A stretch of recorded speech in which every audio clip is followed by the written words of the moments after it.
Hennythemoor reporting live from the liquor store. And hey, man, I got a special. He ain't even no damn guest, man. You know this man. Has real estate up here in the liquor store. He has his own brands of cigarillos, his own brand of liquor. On the shelves. So hey, everybody give a special shout out to my brother Landlord from Alabama tapping in with me, man. How you living, my boy? Salute, man. I appreciate your good kind words. But I'm doing great, man. I just got off my show, and we still working, man. We gotta get drunk while we trapping. You already know that, man. You know what I'm saying? So let's do it. Indeed, man. Matter of fact, let me turn this banner off, man. We got to see everybody cash house. I had a big old banner at the bottom just taking up everything, but it's gone now. So yeah, man. So we're gonna talk about this Texas Coast offense, man. We're gonna talk about some of the principles and concepts that we probably will see, and we're just gonna go from there, man. A lot of people been talking about it. Dak don't know what he started because I seen everybody name on talk about some Texas Coast. And Yeah, yeah, he don't know what he started, but like, hey, it's good for independent content creators like us. We got these buzzwords floating around. absolute, But hey, absolute. Shout out to me, Regina Green, tapping in. but real quick, we're gonna have to pay our bills real quick, man, before we jump into the content. So everybody on their way into the liquor store, I need y'all to do a couple of things. I need y'all to hit that like button for me. I also need y'all to hit that share button to notify everybody that the liquor store is open for business. Facts. Also, we're gonna need y'all to hit them cash apps and hit them super chats. I'm still doing a raffle over here. It's $10 per entry, and the winner of that raffle is going to get tickets to go see the Dallas Cowboys completely and utterly destroy the Philadelphia Eagles live in person. So Facts. the first place winner is going to get a ticket with a seat attached to it. The second place winner is going to get a ticket for standing room and general admission. And the third place winner is either going to get a PlayStation 4 or a Dallas Cowboy jersey of the winner's choice. It's up to y'all. I ain't going to just force that on you. So if you want to participate or if you just want to support the channel and the content, man, hit the cash outs, hit the super chats. It's all the same. But salute to y'all. Salute, salute, salute. So yeah, man, Dak done made a lot of noise with the Texas coast. You know what I'm saying? He already know how to get the people going. So what you thinking about the blend that they gonna have? Because it's gonna be a blend. It's not gonna be neither this or that. It's gonna be a mixture of both of them. Well, this is the thing that I think, we know that they've used the word West Coast offense a lot. But what a lot of people don't understand, West Coast offense is really a very broad term, when it comes down to offensive play formations and personnel packages and things along those lines. When you go back to what the originator of it, Bill Walsh, when you see what they were running with Joe Montana back in the gap, with the San Francisco 49ers, his version of the West Coast offense relied on the quick passing game. The long handoff, throwing the ball to the running backs, checking it down to the tight ends, things like that, right? But it was an offense that predominantly attacked defenses horizontally. Well, Mike McCarthy, who was a disciple of Bill Walsh, when he went to Green Bay, his West Coast offense wasn't the same. He implemented more, four wide receiver sets. He implemented more vertical passing concepts within his West Coast offense. And then look at Brian Schottenheimer. He also a guy who considered a West Coast offense, kind of guy, runs a version of the West Coast offense. But his West Coast offense is predominantly power run with flood concepts, coming off of play action to try to get chunk plays. So, like there's a whole litany of things you can do that will fall under the umbrella of West Coast offense as long as the concepts line up. So, like that's a very broad term. And when you think that we got two offensive coordinators that have differentiating, styles of West Coast, that makes it very intriguing on how they're gonna try to blend it. Because I don't think it'll just be Brian Schottenheimer stuff. It'll be a little bit of what Mike McCarthy ran. They had coined that as the Gulf Coast when he was in there in Green Bay. Brian Schottenheimer has his own wrinkles to West Coast. So I think that in itself would be a marriage. And then they were talking about marrying some of the things that Kellen Moore did with his digit system. Yeah, I think like they said, man, the offense wasn't broken. You know what I'm saying? That's one thing we got to keep in mind. The offense wasn't broken, and they just gonna implement some things. What did Toba say on the interview?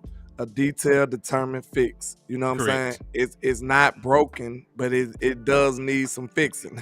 You know, they say if it ain't broke, don't fix it, but it need a little tweaking. I wouldn't say it's broken, but it need a little tweaking. So it's only a few things that need to be taken out, like the what can I say? The Option majority of routes. the option routes and stuff like that, that's gonna be substituted with something else. That's clear. You know what I'm saying? Maybe it's a decent amount of how the usage of the tight end. I think that's gonna be supplemented with something else too. So I think it's the tight end role will be decreased a little bit more, and the option routes will be pretty much taken out altogether. Because Mike McCarthy was pretty adamant about saying that he did not like option routes. He said that like with his chest, I don't like them. So you won't see many of them. Now maybe that'll ruffle some feathers in the locker room because Dak did say he liked them. You know what I'm saying? I don't know if he was falling on the sword for Kellen or not. So what you think? I don't know. But Dak did say he liked them. So I Well, don't know. I don't really believe he liked them like that. Me You either. know what I'm saying? Like he He don't like always, them interceptions. I tell you yeah, that. he definitely does not like the interceptions. And this is the thing. You know, like you can run a very nice percentage of what Kellen Moore wanted to do without running the option routes because the digit system in of itself is very good for being adaptable because within a digit system the only thing you got to know, like some different offensive schemes, you got to know what the hell spider y banana is, right? You got to Yeah, know that yeah, yeah. you got to know that's the play call. You got to know this is my set route. Well, I know I got to hear what you will do this, do that. Digit system, you know, like, hey, you're gonna do a 9, you're gonna do a 2, you're gonna do a 1, you're gonna do a 3. And like that, and all of these are just the routes. We know that a nine route is a goal ball or fade. We Yeah. know that a 2 is a slant, 1 is a flat, Yeah. so on and so forth. So you can be multiple with that because you can change that on the fly. So the defense was playing us like this whole time. Well, instead of doing a 9 route right now, all right, you're gonna run a 6 instead of a 9, and you should be wide open when I throw you the ball. Or you're gonna run a 6 and you're gonna run a 1. So if they do carry, you'll be wide open in the flat. Different things like that to give you, versatility to go up against these different defensive formations on the fly. Wherein whatever you call is in other systems, you just have to just stick with it. So there are concepts and things and terminology that you can take from the digit system and still be very effective offensively. However, his calling card was those option routes, and that did not really, in my opinion, that didn't really pair up to the digit system. You were supposed to be multiple. You giving them a little bit too much because now you got all these routes. You got all 9 routes at your disposal, plus the option routes. Plus the variables off of that. That's a little bit too much, especially when you consider you have to know all that for the proper depth of each wide receiver position. You got to So it's a lot of It's things. almost like going from a true and false question. The questions on the test, true and false, to multiple choice. You know what I'm saying? It Like is. it don't matter. You don't have to go that deep into it. You know what I'm saying? It could be done with just true and false.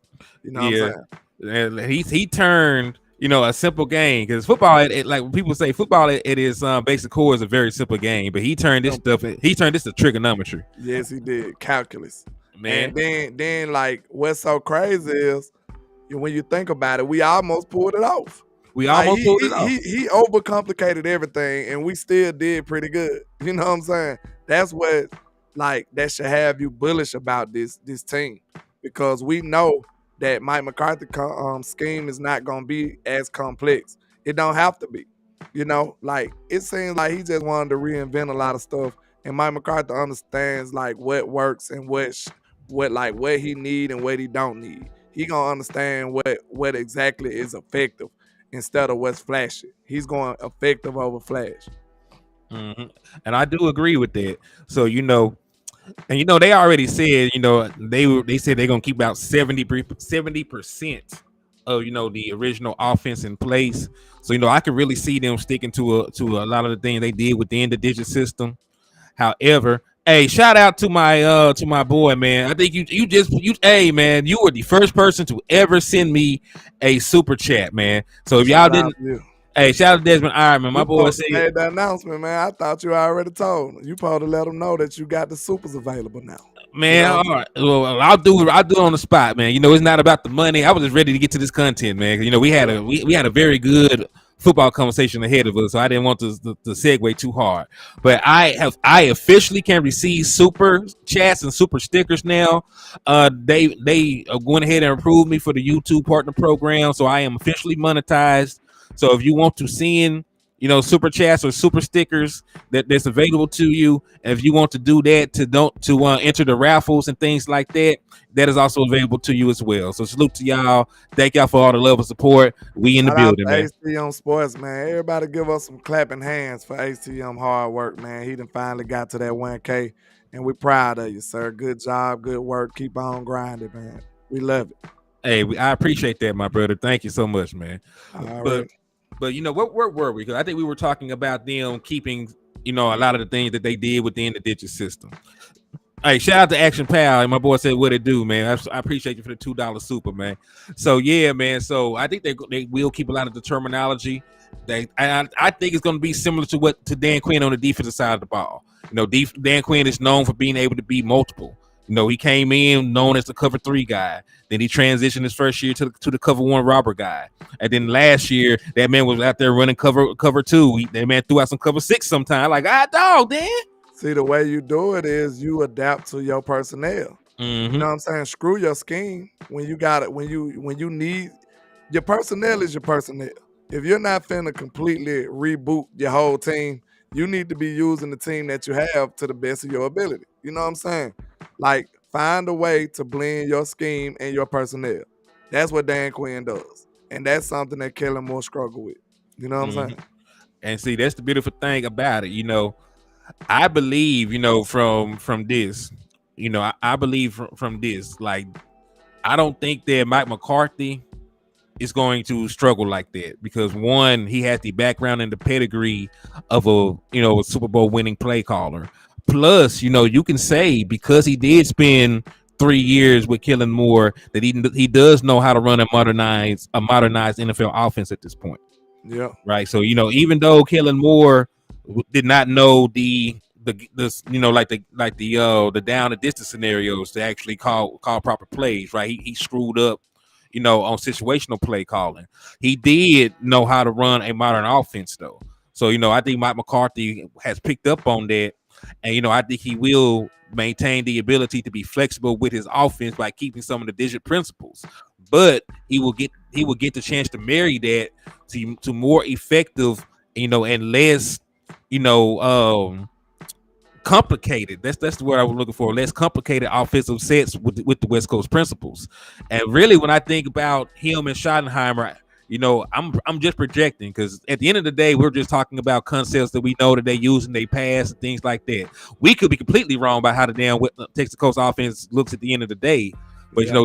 just going by the breadcrumbs, going by the things that we know them for, they could marry it to the point like this. Brian Schottenheimer could be responsible for the run game, the run packages, and the play action packages out of the heavy sets. And then Mike McCarthy could blend in his Gulf Coast offense in the 3-step drops, the 5-step drops, and the 7-step drops, incorporated in the straight up drop back passing game. That's what I think it is. I think it's like pseudo saying that Brian Schottenheimer gonna be the run game coordinator. That's what I'm thinking. I'm thinking he's gonna be the run game coordinator without giving him that specific type title. I think Mike McCarthy is gonna be basically your passing game OC. I think he's gonna take over the whole passing game. I really Hey, do. go ahead and do a solo for me real quick. I gotta take this call. Okay. But I really do think that Mike McCarthy's gonna pretty much hold that down. I think he's gonna pretty much take the whole passing game over. Now, of course, it's gonna be something new. It's gonna be different. Like Dak said, it's gonna be a different voice in his ear. You remember Mike McCarthy was talking to Dak, and Dak was like, he got to get some of his like Pittsburgh accent down pat. So it's gonna be a little learning curve between them two and their chemistry, as far as play calling go. But we definitely need to be excited about what Mike McCarthy gonna be able to do with Dak Prescott, because I'm telling you, I believe it's gonna be good for him. And what I like the most about Mike McCarthy is how he's putting most of the blame and the burden on Dak Prescott. He told Mm-hmm. Dak that he want Dak to own it, and I love it. I'm like, hey, that's what I've been wanting Dak to do anyway. You know what I'm saying? I've been tired of Dak taking the bullet and falling on the sword when he can actually take over the whole offense. This is finna be that's another aspect to it, HTM, I think we forgetting about because Dak is gonna have some input into this too. So it's gonna be a lot of minds working together about creating this new Texas Coast type offense. Man, I do agree with that, man. Because listen, we heard what he said to Dak when they were talking about install and things like that. He told Dak, "Hey, man, if you're not comfortable with it, we just gonna take it out." He didn't say we're gonna work on it. Like, no, he want Dak to get all his best plays that he's comfortable with running, and they want them to just perfect that, and that they're gonna add in some similar things to that. And man, we know what Dak Prescott excels at, right? Like I think we know for the most part what Dak Prescott excels at. We were talking about play action, and we were talking about this, that, and the third, and how this last offense didn't utilize screens at all. So we know what Dak Prescott is really effective at. We know that Dak Prescott can make plays out of structure. He was talking about getting back to the scramble drill. We know that Dak Prescott excels with play action passes. We know that Brian Schottenheimer wants to run play action, so we think we'll see a heavy doses of that. We know like I said with the screen, like screens are layups. What I'm saying, for the most part, especially when you got West Coast players that specialize with the ball in their hand and run after catch and things like that, and we didn't really utilize that at all. So there's a lot of things that we know work. And I just think that they're going to get back to the basics, get back to the fundamentals, and we're gonna have a very fun offense this year, in my personal opinion. Yeah, shout out to Michael Archer in DC for Light, Texas, man. What's happening? He be lit. He be like, let's freaking go. I like that, man. He be having me pumped up. I like that. Hey, I be ready to go play. Listening to DC for Light. I ain't lying. But yeah, I really do think it's finna go. Of course, he might have his few kinks in the beginning of the year. I think, you know what I'm saying? But I think it'll end up being great. And I don't know. When I think about it though, with Dak and Cooks though, I don't really see it being too much of a kink. Like it might start off good and be great. You know what I'm saying? That's what I'm saying. Like it might not be top tier at the beginning. It's gonna be good, but then next time they just scorching earth. You know what I'm saying? That's what I'm thinking it might be. Man, listen, Dak Prescott has excelled with these new wide receivers that he gets with all the damn time. He always excels with them. He excelled with Randall Cobb when he first came. Matter of fact, he played so good, Randall Cobb got paid again, and Randall Cobb had to go out of his way to just call Dak Prescott elite. Like he remembered that check hit. Like, oh man, I bought a whole new. Like, man, I don't yeah. Hear, man, y'all talking about. I love that. Yeah, man. He like, I remember I bought my wife a house with this one. Hold up now. Cowboy said he passing through Alabama right now. This what you do. Follow these instructions. Stop by the nearest trap and blow the horn. Nah, don't do that. Don't do that. But I might come out of there. You never know. Hey, he is King of Furious, man. You never know. I might come out the trap and holler at you. I ain't no telling, but allegedly. Allegedly. Big Sar said, what I like the most about Dak and Mike McCarthy, OC/quarterback connection, is their long-term future with the Cowboys organization is connected. Exactly. So they're going to fight for each other. You know what I'm saying? Mm-hmm. Yeah. And listen, with this amount of overhaul, you know what I'm saying? Like they going to live and die by each other, like you said. Like if this does not work out, it's going to be a direct reflection on both Dak Prescott and Mike McCarthy. So you know what? They really ride or die at this point, man. Y'all ever seen the old movie called Dragonheart? You remember when old boy got hurt? He really got the heart from the dragon. So every time he got hurt, the dragon got hurt back and forth. This is a symbiotic relationship, man. If Dak Prescott get murked, Big Mike McCarthy finna get whacked right after. Straight up. He should say, Landlord, you seen the Nefarious movie. Man, I was tripping out that on Twitter. They had a whole movie called Nefarious. They've been watching the show. That's what it looks like to me. Because that word nefarious was just dormant. It was in a cave. Nobody was paying no attention. Then all of a sudden, landlords started using it, and now it's part of everybody's, vocabulary. Vernacular. All of a sudden, Yeah. yeah. It's all good.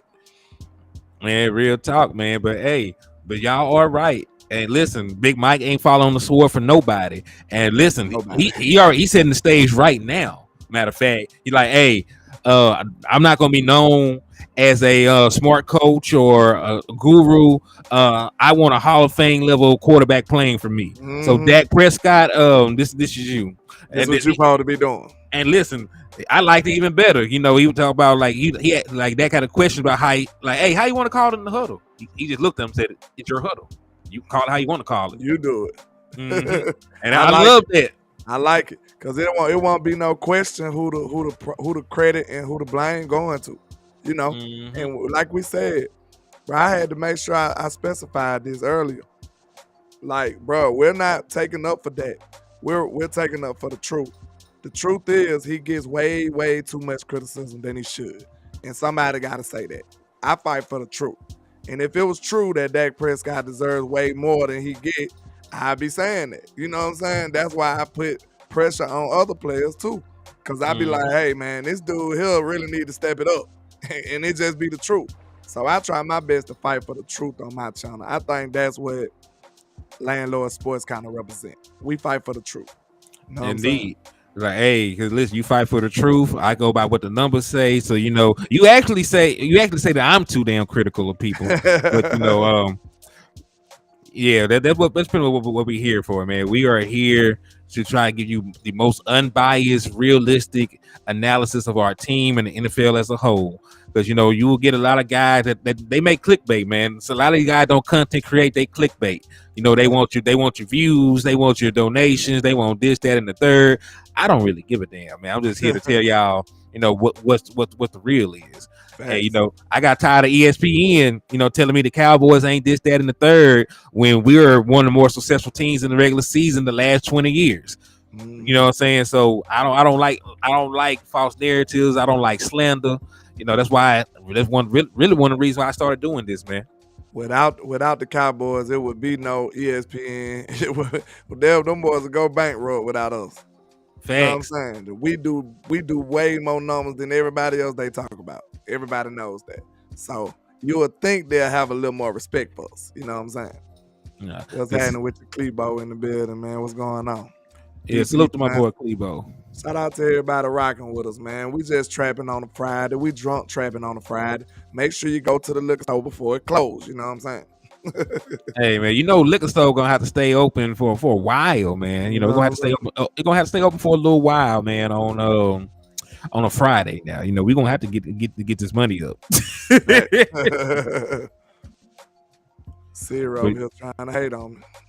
See, Siri need to shut her mouth when grown folks talking. You need to hush up, don't it?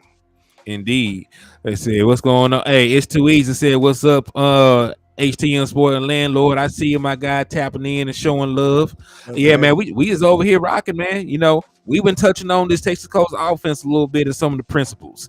So, so let me ask you, Landlord, we talked about, concepts, right? We talked about play action. We talked about using some of the verbiage and lingo from the digit system. We talked about being multiple. We talked about adding in West Coast concepts here, there, and a little sprinkle over here. But personnel groupings, what do you really expect? Do you expect this to be more of an open-ended offense where you'll see more 4 wide receiver sets? Do you expect to see 12 personnel? Do you expect to see a lineman playing fullback like we used to? Hope not, goddamn it. But look, I'll say this. With my theory being that Mike McCarthy is gonna take over for the passing game, him and Dak Prescott, I think it's gonna be a tandem. This is my analysis. I'm not sure. I don't think nobody knows for sure yet. But I'm thinking Mike McCarthy gonna put his stamp on his passing game. And if that's the case, Mike McCarthy, far as his history goes, he was probably the most successful with four wide receivers. When he had Donald Drive and them and the rest of those guys, they was going off. Greg Jennings, I believe. You know what I'm saying? He had Jordan four Nelson. guys that was going off. Yeah, Jordan Nelson and them. So that might be some of the stuff that you may see. especially if Jalen Tolbert and Simmons keep on going in the right way they going, the trajectory still going up. I feel like we could see some nice 4 wide receiver packages coming from Mike McCarthy. And we might, believe it or not, I know it's been seeming like it's been a little doom and gloom on this wide receiving core, but with the addition of Cooks, that may be a strong suit of this team right now. Like that may be a strong suit. Because now you got Cooks at 2 and Michael Gallup at 3. Now, with a healthy Michael Gallup, I know a lot of people might be down on him, but you can't tell me he can't win a beat cornerback threes. You can't tell me that. MG gonna cook them boys. You know what I'm saying? He gonna cook a DB3. So now you got CD with help, Brandon Cooks, Michael Gallup, and potentially Jalen Tolbert cutting up like that, or Semi Hoku stepping up at wide receiver 4. Them probably some of the more talented wide receiver 4s that we got in this league. Mm-hmm. And listen, I can just definitely going off of talent. You know what I'm saying? No, like you're right though, man. Because think about it, we probably got one of the best 1-2 tandems in the NFL right now. When you think about CeeDee Lamb and Brandon Cooks, because people keep sleeping on Brandon Cooks like he ain't been a number 1 wide receiver his entire career. No, this is going to be the first time that he has ever played in this specific role. He has never just lined up and had to go up against only 2s or 3s. You know, his entire career, he always got the best defensive back. He always got bracket coverage, you know, because of his speed. He always had to deal with that. So, you know, if you're just talking about level of difficulty, this will be the easiest job that Brandon Cooks has ever had, you know, in his 9-year career. This is going to be the easiest job he's ever had. This is going to be monster. Hey, Desmond and Cole, shout out to Cole Cowboy, man. That boy said best wide receiver core in the league. I'm telling y'all, I can't wait to get a hold of this wide receiver core, sir. And then Desmond Iron Man just put it in perspective like real easily. Cooks versus cornerback 2s. Man, I need my dun dun dun. Like, hey, that is good grief word to write down, Mr. Des Iron Man. Like, I feel sorry for somebody. If you finna tell me your number 2 cornerback got to check Brandon Cooks, man, get out of here. It's not gonna work. Get out of here. Because you got to think about it, man. You know, if they're not good and sound, you know, in their fundamentals, you know, if they out here reaching and trying to can't get a hand on him off the line of scrimmage, he's gone. You know, they smoked up the gate. You're not gonna beat that man in a foot race, you know, just flat out not gonna beat him in a foot race if you're off balance. You don't know where the hell on the field he's gonna go. So, you know, and listen, like a lot of people are just talking about his speed. He is a very underrated route runner. Man, that boy can run the full route tree. Mick Patrice said, "Golly," you know that's that country stuff. I love it. Golly, you talking about you telling him that you got to guard Cooks with your number 2? Most people badly got a good number 1 cornerback. You mean to tell me you got number 2s going up against Cooks? Good luck to you, sir. And then look, you know, you already have interchangeable pieces in that wide receiver core because CeeDee Lamb can play in the slot. Brandon Cooks can play in the slot if you want him to.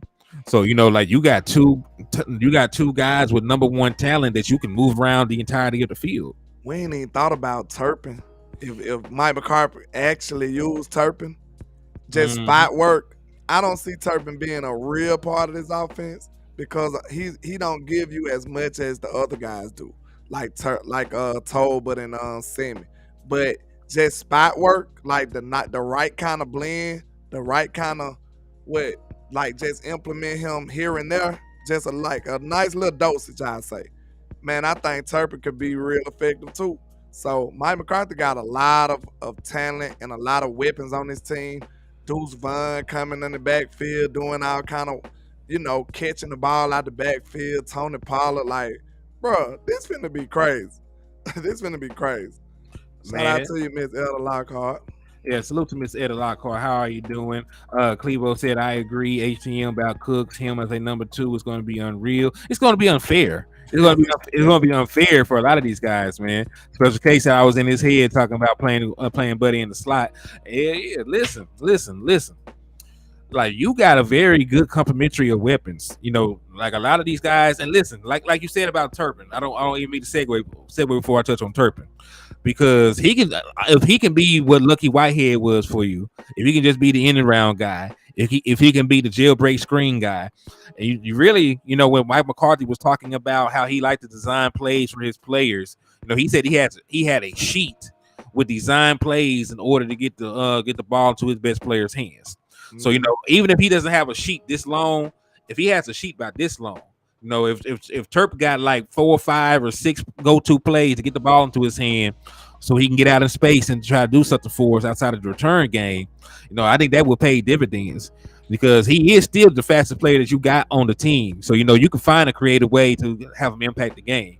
Even if it's in a decoy role. I just want him involved. You know what I'm saying? I feel like you may be able to decoy him on some ghost motions or something from here and there, and then you just bust out, throw him a screen pass or something. You know what I'm saying? Like, please, Mike McCarthy, implement the screens again. We need screens back like nobody's business. Just imagine Tony Pollard on the screen. Come on, man. I'm glad you brought up screen because I be having graphics on deck, man. When we talk about numbers, I be having this shit on deck. Load them up, then. Load them up. Hold on. There it go. Hold on. I'm gonna slide over here. Hold on. Let me slide over here. But nah, real talk, bro. Real quick though. Let me see if I can move it. There we go. Okay. So I'm gonna show you some love. I like this angle right. Hey, I'm gonna show you some love. So hey.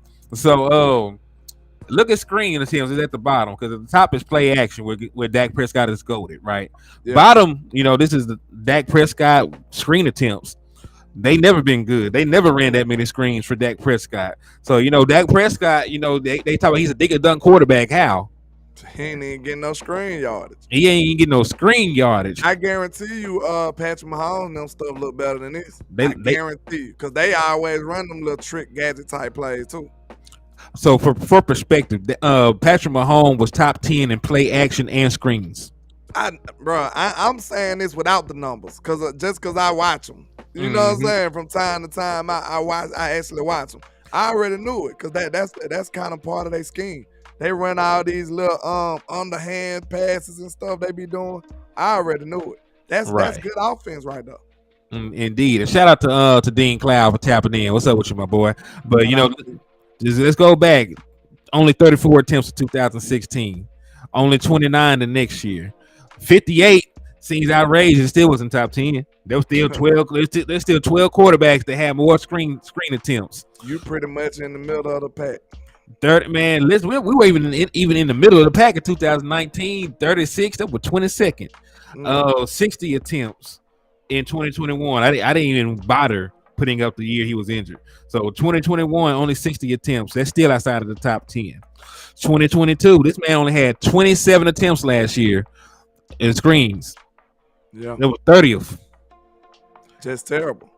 So you mean to tell me you don't even want to set up a screen? Well, let's see. The offensive line could be the culprit here, to be honest.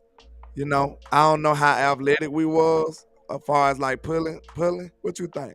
I'm trying to be fair. We do got a little older statesman, you know what I'm saying? With Zach Martin and Tyron Smith. But the other people young though. So I believe they can get to their spots.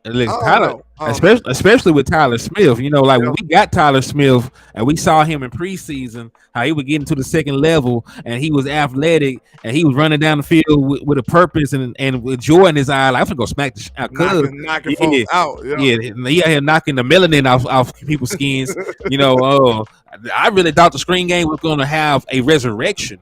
Because, even though I know for a fact Tyron Smith is a better left tackle overall, he lost a little bit of his athleticism due to these injuries. So when he was, my guy talking about, he says what needs to do is to bring Zeke back and run 50 run plays a game. That's what you talking about, Chata? He said that's 12 to 15 Zeke, 12 to 15 Pollard, 6 to 8 Malik Davis, 6 to 8 Deuce Vaughn, 5 to 8 Ronald, and 4 to 6 CD, 4 to 6 Cooks, 4 to 6 Turpin, 4 to 8 Dak. you didn't distributed every single attempt. He I, made I sure. ain't bullshitting. Listen, he did the math and showed his work. You know, they all tell you to show your work in math Yeah, class. He yeah, showed his work. And look, yeah. man, I divided by 2, man, right here. You see it right here. And believe it or not, though, you almost on it too, cause CD he do get some rushing attempts every now and then too, He and I does. like it. And honestly, I like it. Think about it. The last time he was doing it, CD was getting about 10 yards. CD, I wonder what his rushing yards attempt is. Like what his attempts? Like how much he average? Cause he was getting some running yards when he get the handoff. Let me see. That's a very good question. But I don't know if we'll end up with 50, but we'll end up with a lot of. I listen, because Brian Schottenheimer, we know for a fact is going to run the ball. That's one of his calling cards. You know, that's one of the staples in his offense. You know, same way with Sean McVay. You know, they go about it a different way, but the way that they set up their passing game, you know, Schottenheimer does power runs. McVay does stretch runs, and then you know the play action is set up right off that motion. You know, with the flood concepts and this and that and the third, you know, comprised off the strength of that. But you know, what you were saying about CeeDee Lamb though, he averaged. What's his Let's see. average rushing attempt?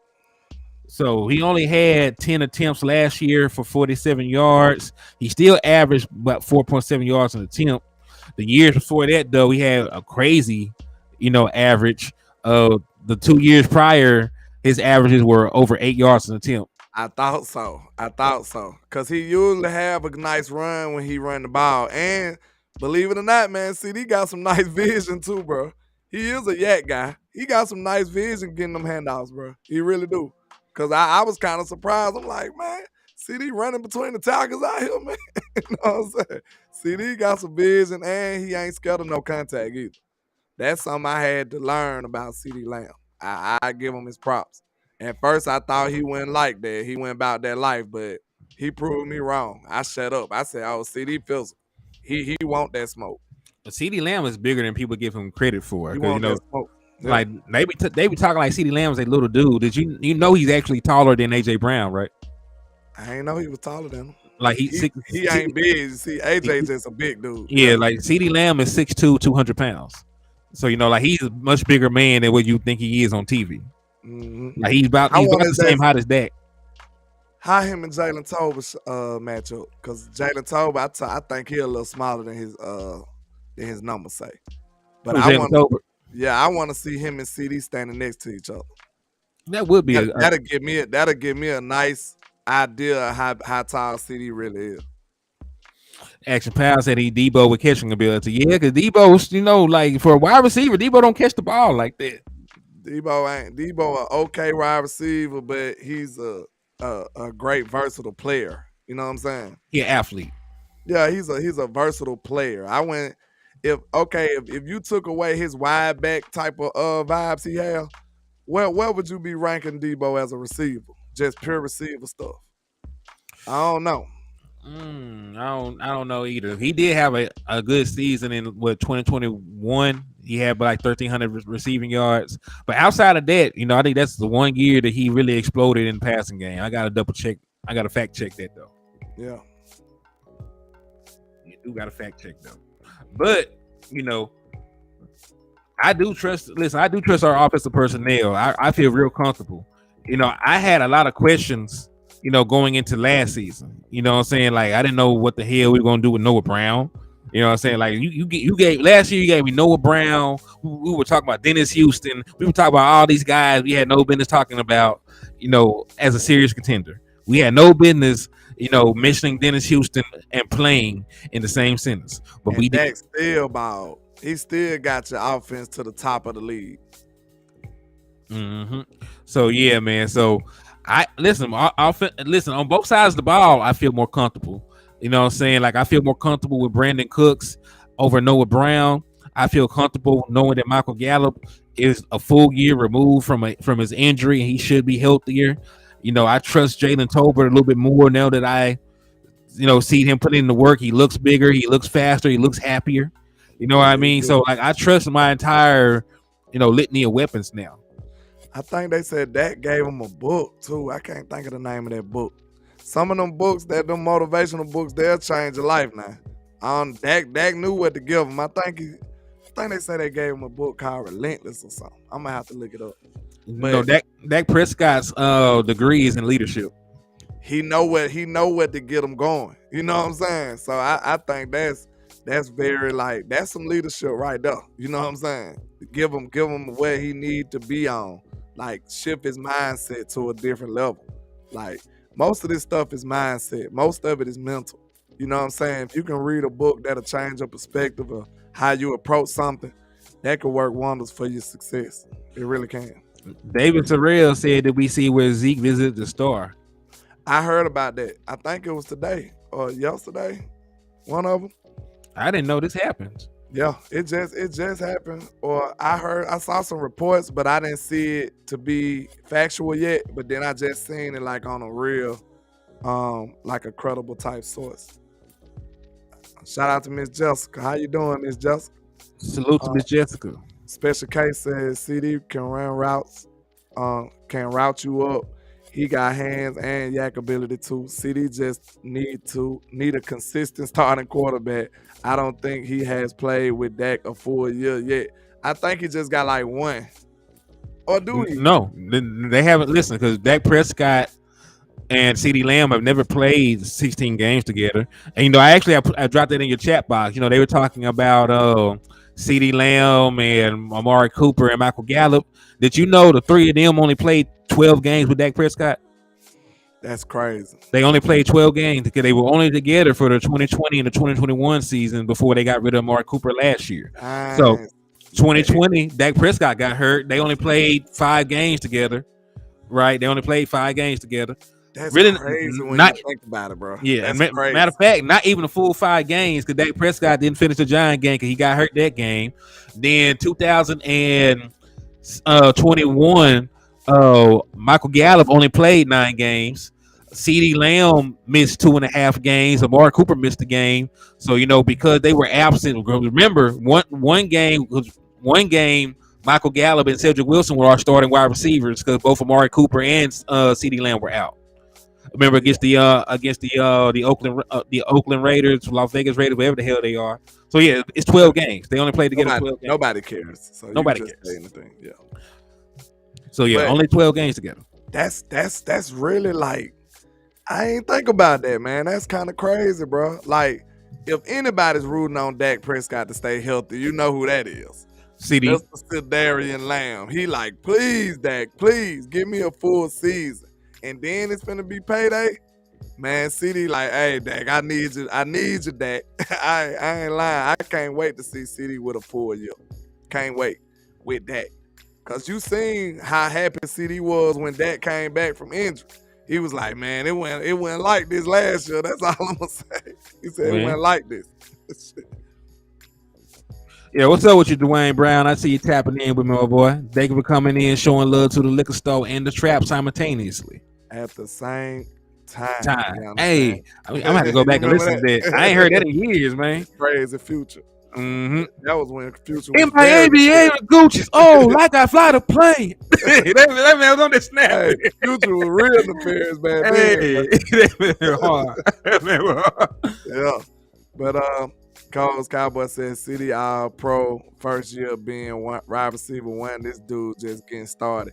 He breaking all kind of records for 88s too. Mm-hmm. If I'm not mistaken, he had the most yards and receptions over an 88s over any Dallas Cowboys wide receiver to start over their first 3 years. Now I do want to see him turn up on the touchdowns because I think that's what'll be the biggest difference. Cause he getting the yards. He good for the yards. Look like. See, he gonna get them regardless. He was getting them yards as a rookie. Let me see. Most touchdowns by a Dallas wide receiver. You know that's Dez. Is it? You know that's Dez. Probably. Dez was a touchdown machine. Let's see. Dallas Cowboys receiving touchdowns first 3 years. Yeah, I'm pretty sure it's Dez. But CD probably rivaling him right now, though. Said dead 17, I think. Klebo said. Yeah, they said that Dalvin Cook got officially released and he can sign with somebody around 4 o'clock. He can officially sign with another team. Mm. Well, let's talk about it real quick then, because he would fit within a West Coast style offense, because he pretty much did that his entire career at this point. Yeah. So let's just touch on it. I'm not saying it's even a possibility at this point for the Dallas Cowboys to get. Honestly, I don't think so. I don't think so either, because he'll want money. The Dallas Cowboys, even though they got money, they do not want to spend money because they already got things to spend money on, like Dak Prescott, CD Lamb, who we were just talking about, Trayvon Diggs, everybody named mama basically. So let's talk about it real quick though. Would you like Dalvin Cook, or do you prefer a different style running back? I like Dalvin Cook though. I think he'll be a perfect fit for us. You know what I'm saying? Him and Tony Pollard duo, tandem, I think it'll be phenomenal. Just don't got no faith in Dollar Bill. And Dollar Bill Jones, I don't see him doing it. But, with the news saying that Zeke came back to the Star, hey, it might be a possibility you see Zeke coming back through them doors in training camp with 15 on. It's possible. It is possible. And I'm going to say this just for Zeke. Ezekiel Elliott, before he got injured in 2021, was averaging 4.5 yards a carry, and then he averaged like 3.5 the rest of the way after he played through that torn PCL. Last year, he averaged 4 yards a carry before the Detroit game, and then he averaged like 3.8 or something crazy like that the rest of the way. So, point being, when Ezekiel Elliott was healthy, right before he got lower leg injuries, he still produced at a decent level, But I'm going to say this: Dalvin Cook right now, he's made 4 consecutive Pro Bowl teams. He's had 4 back-to-back 1,100-yard rushing seasons. Over the last 4 years, he's 3rd in rushing yards among all running backs. Over the last 4 years, he's 2nd in rushing touchdowns among all running backs. So he got the production to say, hey, like he probably him. He probably one of them. So what his rushing attempts look like throughout the years? Is he a bell cow? Because I see Choctaw saying, I guess he's saying Pollard and him is the same running back. So let's just take a look over the last 4 years. Derrick Henry has way more rushing attempts than anybody, of course, but he has more carries than Nick Chubb does.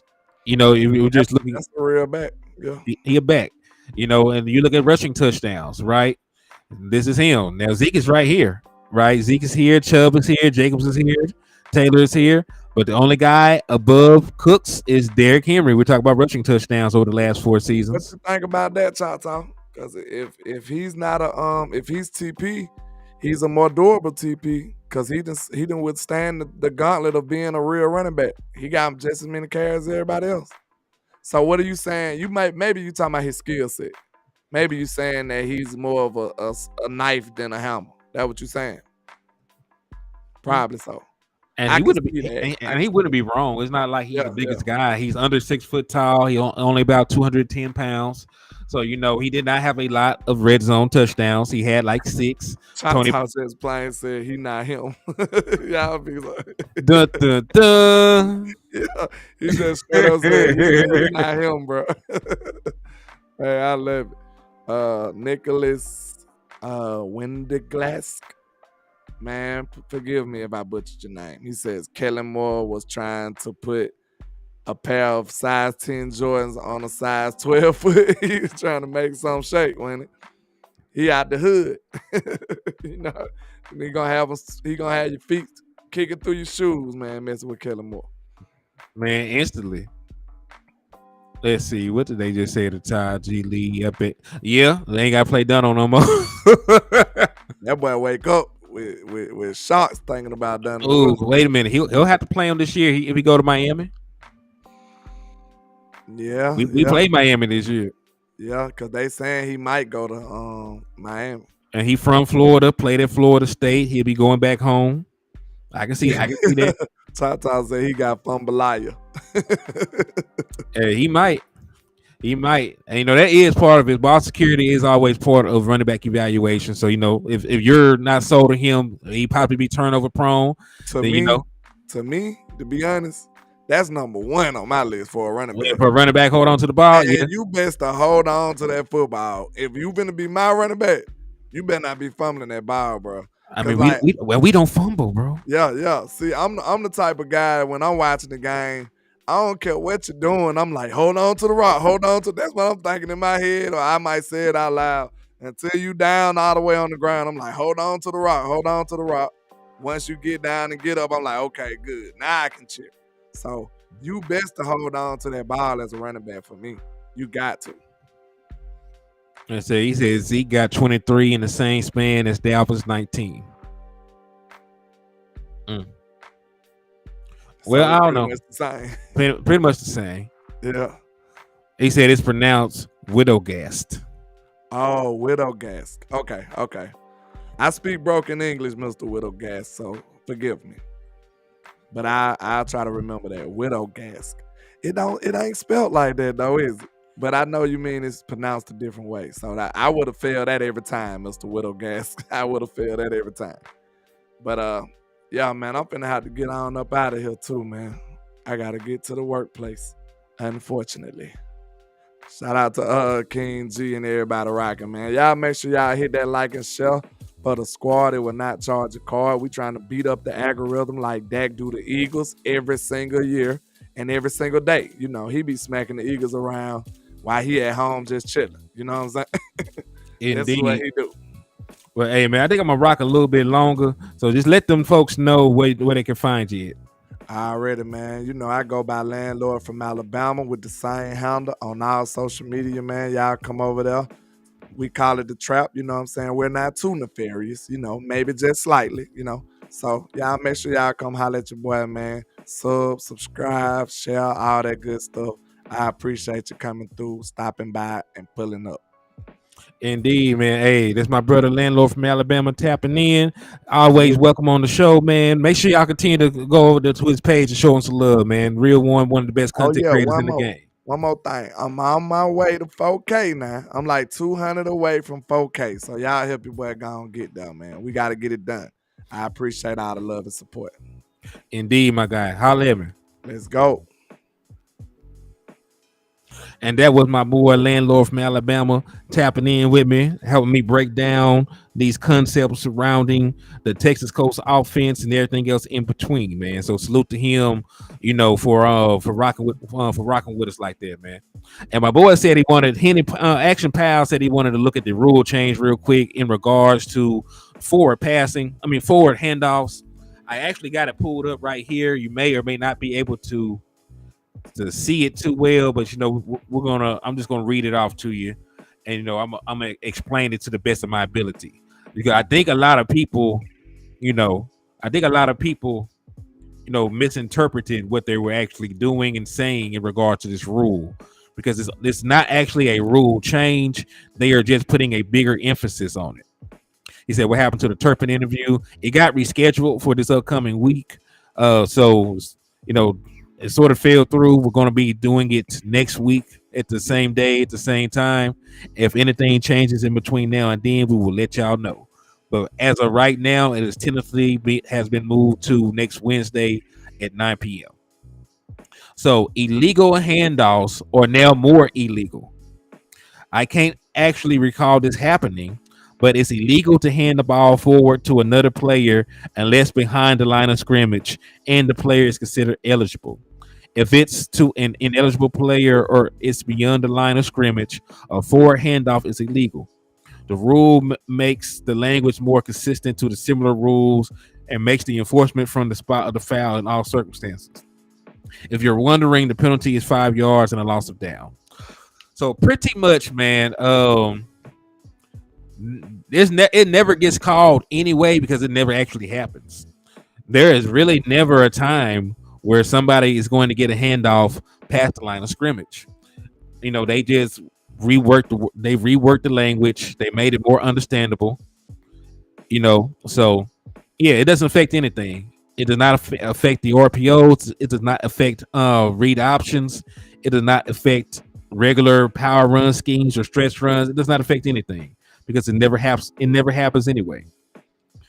Yeah, they just updated the rule. It's been a rule forever, and as it stated in explaining the rule, it never happens anyway. So there's nothing to really be concerned about. I know a lot of people thought it would directly affect the option, but it has no bearing on anything. You can hand the ball off however you want to, as long as it's behind the line of scrimmage. All these plays happen behind the line of scrimmage anyway, so it's good. It's fine. It's fine. Captain Rao reporting live in the building, man. What's good with you, man? Thank you for tapping in, showing love to the liquor store, and rocking with me, man. Yeah, they're mistaken. They're mistaken. So, yeah, and listen, the network, a lot of the guys at the network don't even understand the rules them damn selves. They don't understand the rules they damn selves. I be telling y'all they be looking for clickbait. They be looking for views. The actual rules itself says, you can hand the ball off however you want to hand the ball off, as long as it's behind the line of scrimmage. I never really see a handoff occur, past the line of scrimmage. I've never seen a handoff happen past the line of scrimmage. Have you? Have y'all? Yo, Gary Murphy, what's up with you, man? Thank you for tapping in and showing love to the liquor store. With all the changes, you think we'll see some starters in the preseason? Well, I don't know. That's really depending on the coaching staff. We have not really seen the starters of our team play in preseason games the last couple of years. We ain't seen Dak Prescott play in the last two preseasons, if I'm not mistaken. So, I don't think there'll be a lot of alterations to that. We were initially talking about the Texas Coast offense when the show initially started. We talked about what concepts would be married together and how they would look, and then we segued into a bunch of different topics. So Action Power actually talking about some of the rule changes, and we're touching on that for a little bit before we get out of here. But no, I don't think that we'll see a lot of our starters in preseason. I think Mike McCarthy, for the most part, values his players being healthy over, getting a couple of reps. Because let's just be honest, a lot of these veteran players don't really need a lot of reps. I think preseason play is necessary for the guys that are trying to make the team. Right? I think it's super necessary for the guys who are trying to make the team. I don't necessarily think that you need a ton of snaps from your veteran guys who've been in the league for 7, 8, 6 years, however long. Some of these guys have been in the league for 10 years. So, like guys like that, I don't necessarily think, need reps, a lot of reps anyway. You might get them a series, you might get them a dress rehearsal series here at the end, very, very final game of the preseason. But the guys who I really want to see in preseason are the guys I need to know who can play. I need to see, if you can perform against guys, that they don't actually care about you. A lot of the things that we see in practice are guys going up against their buddies, guys going up against guys that they respect, don't want to really hurt. I need to see if you're able to make plays over the middle against guys that they're trying to dislodge the ball from you. I need to see you make plays in traffic. If you're one of these young running backs, I need to see you hit the hole and not duck contact. There's different things I need to see. He said, I like the fourth down new rule. I do too. And listen, fourth down is very critical to play calling. It's very critical to the overall game in of itself. So I want them to get it right. You shouldn't have to use a challenge to get a bad spot overturned on a fourth down. If you got fourth down by a whole foot and they still trying to call it, as a stop, then they should review that anyway. They should review that stuff anyway. Said one series first game, 1 quarter second first half, specifically for the offense, just for timing purposes. They'll say, hey, I prefer keeping my guys healthy. I prefer somebody not going down in a preseason game, over them going down, to start the, or whatever. So, I understand what you're saying. You would like to get them to knock the rust off. You would like to get them to get some rapport, build some chemistry, work on the timing. And, it is a new offensive set. So, I can understand the benefits of them, getting some work in. And, I'll give you what, I'll meet you halfway. If they are able to mitigate the amount of time that they're out there, then I might be for it. But, I don't want them to play a lot of preseason regardless. Because a couple snaps is not going to be the difference, in the 17-game season. Because we haven't played preseason, our starters in preseason a lot the last 2 years, and we still went 12-5.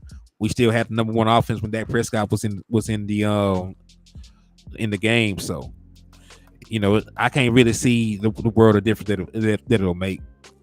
At least not for the veteran players. Like it gets to a point where you played enough football and you've been around the block enough. You know what to do to get in the game shape. You know what to do to get in the rhythm. This, that, and the third. So for the veteran players, I don't really think that's much of a thing. These young guys, hell yeah, I need to see you get in there and do that. Listen, they're never going to give the Dallas Cowboys props because we're the Dallas Cowboys. It is profitable to slander us and diss us and talk about our franchise. It's profitable to do that. So, as long as there is money, in Cowboys hate, they're not going to give you credit even when you deserve it. Right? They're not going to give you credit for it. So I ain't tripping on it.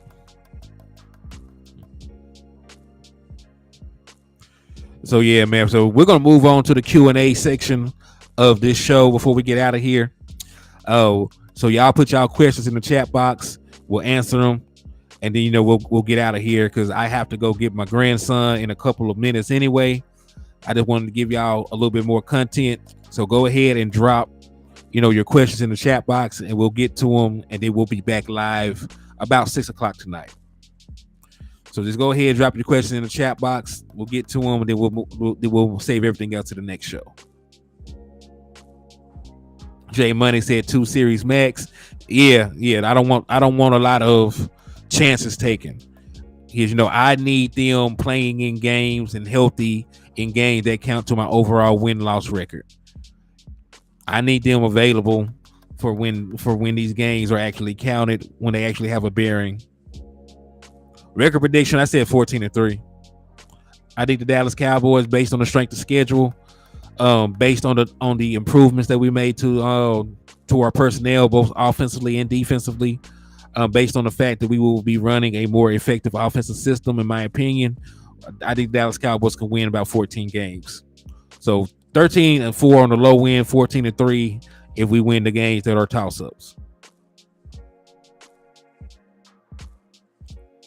He said, Boss is tripping on this Texas Coast offense, says wee woo. What's your opinion?